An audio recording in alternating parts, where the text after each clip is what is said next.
നമസ്കാരം. ഉപനിഷത്ത് സെഷനിലേക്ക് വീണ്ടും ഏവർക്കും സ്വാഗതം. നമുക്ക് ആദ്യം മെഡിറ്റേഷൻ ചെയ്യാം. കണ്ണുകൾ അടച്ച് ശാന്തമായിരിക്കും.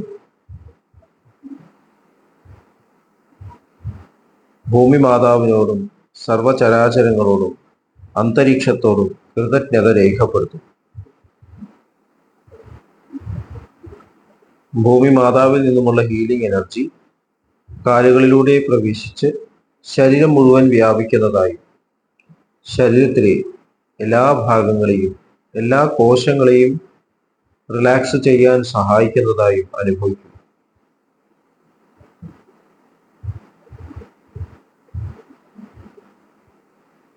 ഇപ്പോൾ ശരീരം പൂർണ്ണമായും റിലാക്സ്ഡ് ആയി. ഈ റിലാക്സേഷൻ ഹൃദയത്തിൽ അനുഭവിക്കും. ശ്വാസം ദീർഘമായി ഉള്ളിലേക്ക് എടുക്കൂ. ഹൃദയത്തിൽ സ്നേഹം നിറയുന്നതായി അനുഭവിക്കും. ശ്വാസം പുറത്തേക്ക് വിടുമ്പോൾ സ്നേഹം പ്രപഞ്ചം മുഴുവൻ വ്യാപിക്കുന്നതായും അനുഭവിക്കും.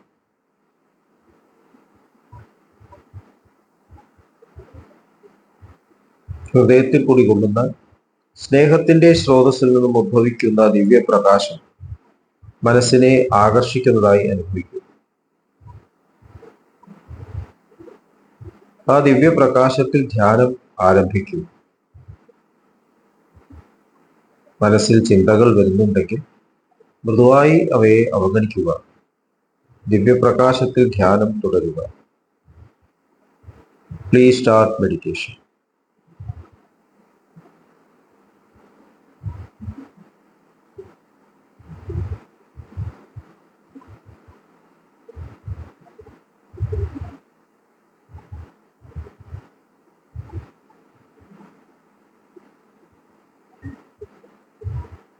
ഓക്കെ, കണ്ടീഷൻ ഹൃദയത്തിൽ നിലനിർത്തി പതുക്കെ കണ്ണുകൾ തുറക്കൂ.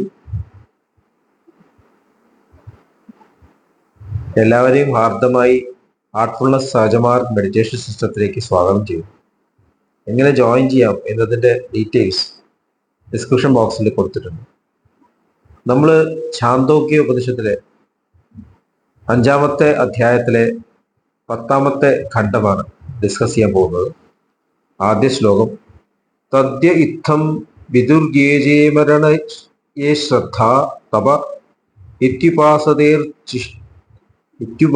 ഇത്യുപാസതേർച്ചിഷഭിഷം സംഭവന്ത്യർച്ചിതോ ഹരഃ അക്ഷമയാ പൂര്യമാണയ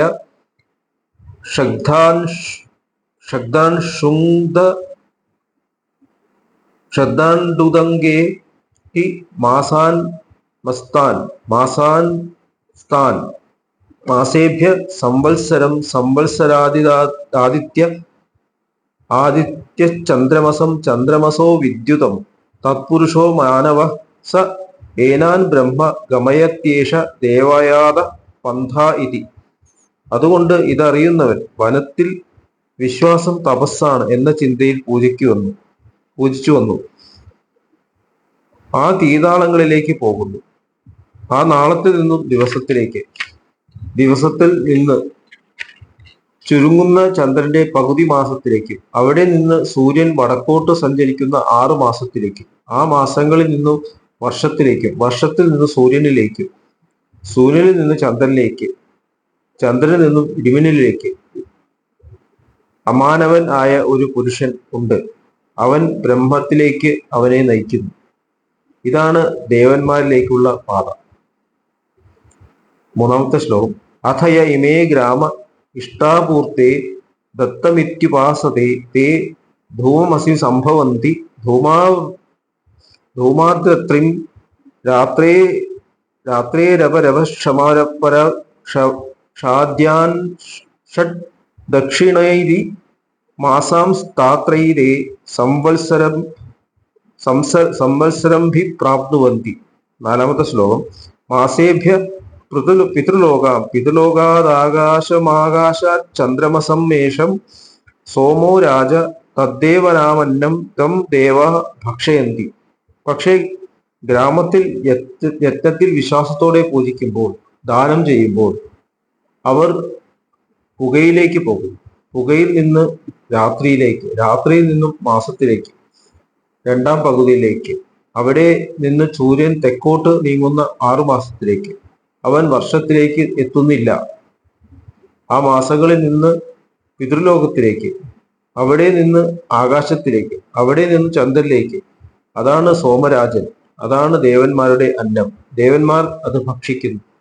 അഞ്ചാമത്തത് തസ്മിന്യാവത്സമ്പാദ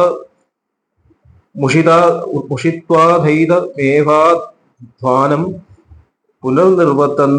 നിവർത്തന്തെ യഥേതമാകാശം ആകാശാദ്വായും ധൂമോ ഭൂത്വാഭ്രം ഭവതി. കുറെ കാലം അവരുടെ നല്ല കർമ്മങ്ങളാൽ ഉള്ള അവശിഷ്ടം ഉള്ളിടത്തോളം അതിനു ശേഷം അവൻ വന്ന വഴിയിലൂടെ തിരിച്ചു വരുന്നു. വന്ന പോലെ ആകാശത്തിലേക്ക്, അവിടെ നിന്ന് വായുവിലേക്ക്, വായു ആയതിനു ശേഷം പുകയാകുന്നു, അതിനുശേഷം മഞ്ഞാകുന്നു. അഭ്രം ഭൂത്വാ മേഘോ ഭവതി, മേഘോ ഭൂത്വാ പ്രവർഷതി ഇഹ വൃഹിത്വാ ഓഷധി വനസ്യ തയസ്തി ലഭാഷ ഇതി ജായന്തേതോ വൈ ഖലു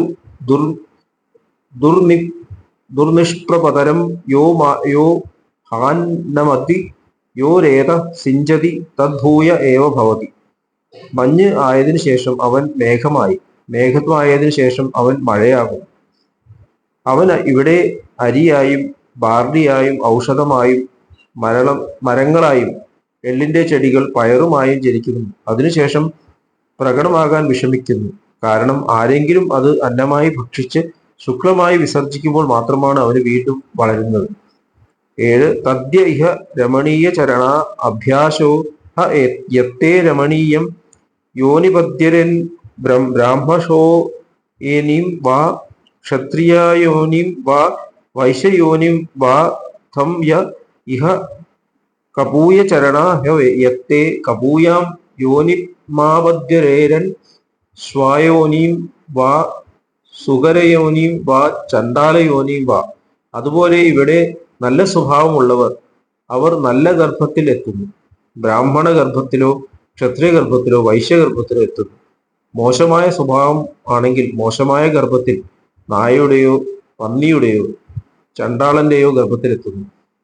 8 അധൈതയോ പഥോർണ കതരേണ താനിമാനി ക്ഷുദ്രാണ്യ സഹൃദവർത്തീനി ഭൂതാനി ഭവന്തി ജായസ്യ മ്രിയസ്വേത്യസ്തത്തീയം സ്ഥാനം തേനാസൗ ലോകോ ന സമ്പൂര്യതേ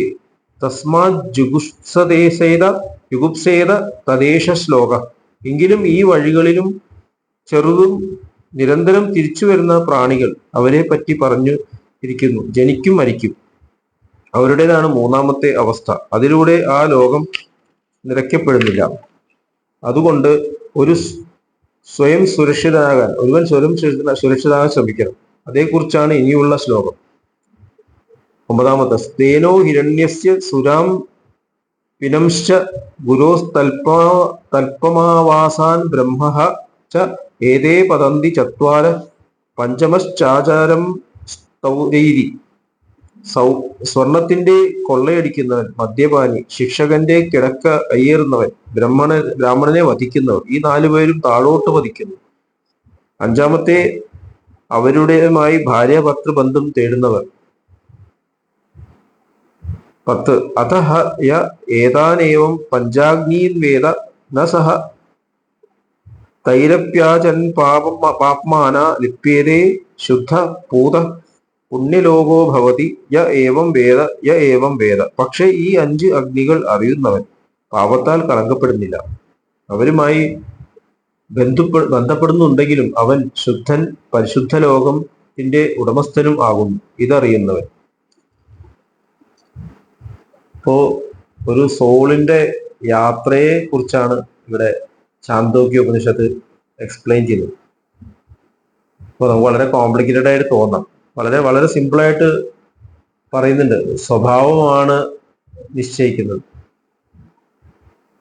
ദാജി പറയുന്നുണ്ട് വൈബ്രേറ്ററി സ്റ്റേറ്റ്, അവിടെയാണ് നമ്മൾ പോയി ലോക്ക് ചെയ്യുന്നത്. നമ്മളിപ്പോ ജീവിതത്തിൽ നോക്കിക്കഴിഞ്ഞാൽ ഒരു പുതിയ സ്ഥലത്തേക്ക് ഒരു വ്യക്തി പോവുകയാണെങ്കിൽ എങ്ങോട്ടാണ് ആകർഷിതാവുക? ഒരു മദ്യപാനിയായിട്ട് ഒരാൾ മദ്യപാനിയുടെ കൂട്ടത്തിലേക്ക് പോകും. പുസ്തകം ഇഷ്ടപ്പെടുന്ന ലൈബ്രറിയിലേക്ക് ആകർഷണമാവും. പവർ ഇഷ്ടപ്പെടുന്ന പവർ തേടുന്നവരെ പുറകെ പോകും. സംഗീതജ്ഞന്മാർ സംഗീതത്തിന്റെ പുറകെ പോകും. നമ്മളുടെ ഇപ്പോഴത്തെ സ്റ്റേറ്റ് തന്നെ അങ്ങനെ. ഇപ്പൊ ട്രാൻസ്ഫർ കിട്ടിയിട്ട് ഒരു പുതിയ സ്ഥലത്ത് പോവുകയാണെങ്കിൽ നമുക്ക് പറ്റുന്ന ഒരു സ്ഥലമാണ് സ്വീകരിക്കുക, പറ്റുന്ന ഒരു ഗ്രൂപ്പാണ് സ്വീകരിക്കുക. സഹജമാർഗ അഭ്യാസികൾ, സ്പിരിച്വൽ സീക്കേഴ്സ് ചെല്ലുമ്പോൾ എവിടെയാണ് സത്സംഗം നടക്കുന്നത്, എവിടെയാണ് അഭ്യാസികൾ താമസിക്കുന്നത്, എവിടെയാണ് പ്രിസപ്റ്റ് ഉണ്ടാവുക, അതാണ് തേടുക. ശാരജി മഹാരാജ് പറഞ്ഞു അങ്ങനെ കാണുമ്പോഴാണ് എനിക്ക് സന്തോഷം. എവിടെയും പോയി കഴിഞ്ഞാൽ സത്സംഗം മിസ്സാവാതിരിക്കുക.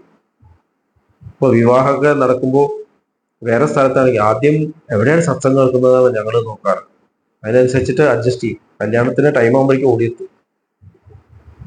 നേരെ മറിച്ചിട്ട് വേഷത്തിലും ഭക്ഷണത്തിലും എല്ലാം ഇൻട്രസ്റ്റ് വരുന്ന ഒരു സത്സംഗത്തിന്റെ സ്ഥലം നോക്കില്ല. മെഡിറ്റേഷൻ ചെയ്യുന്ന ആൾക്കാരായിരിക്കും വീട്ടിൽ, പക്ഷെ ഇത് കഴിഞ്ഞിട്ടാ അത് ഇന്ന് തിരക്കാണ്, ഇന്ന് സത്സംഗത്തിന് വരാൻ പറ്റില്ല.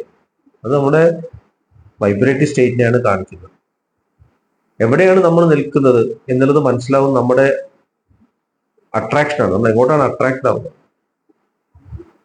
ഇപ്പൊ ജീവിതകാലം മുഴുവൻ മോശമായിട്ടുള്ള ജീവിതം ജീവിച്ചിട്ട് അവസാനം നമ്മൾ നാമം ജപിച്ചു കഴിഞ്ഞാൽ മോക്ഷം കിട്ടും എന്ന് പറയുന്ന ഫിലോസഫി ഒരു അർത്ഥമില്ലാത്ത ഫിലോസഫിയാണ്.